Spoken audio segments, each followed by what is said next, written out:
Émission américaine à succès, Selling Sunset illustre à sa manière l'univers fascinant de l'immobilier de luxe. Ce secteur, toute gamme confondue, subit bien entendu les conséquences de la pandémie à l'échelle mondiale.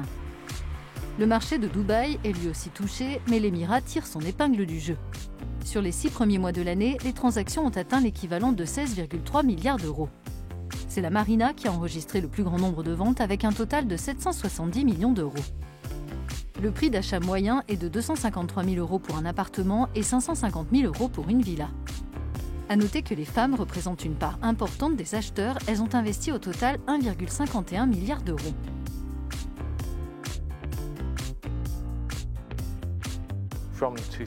De 2012 à aujourd'hui, tous ceux qui ont investi à Dubaï ont eu un rendement annualisé d'environ 8,5%. Quand on regarde l'indice de compétitivité mondiale qui classe les villes et leur attractivité à travers le monde, Dubaï est passé ces dernières années de la 29e à la 6e place. Tous les segments du marché sont concernés, dont le plus haut de gamme qui compte quelques-unes des propriétés les plus chères du monde. Chaque détail de cette maison, conçue sur mesure, a été imaginé par son propriétaire, de la domotique aux extérieurs, en passant par l'ameublement en tissu réalisé par les plus grandes marques. C'est l'un des espaces extérieurs de cette propriété qui dispose d'une vue à la fois sur l'île de Palm Jumeirah et la Marina.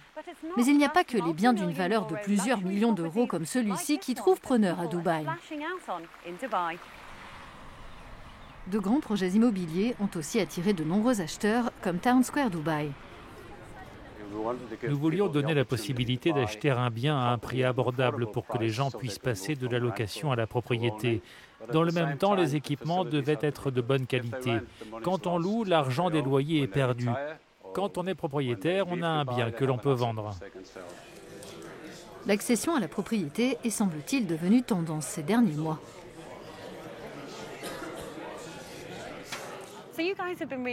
Cela peut paraître étonnant, mais votre équipe a été très occupée cet été. Pourquoi, selon vous?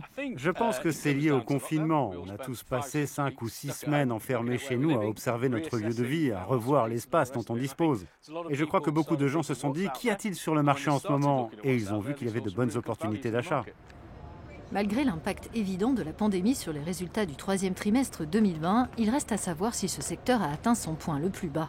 Dans les 6 à 8 prochains mois, le marché de l'achat et de la location restera actif.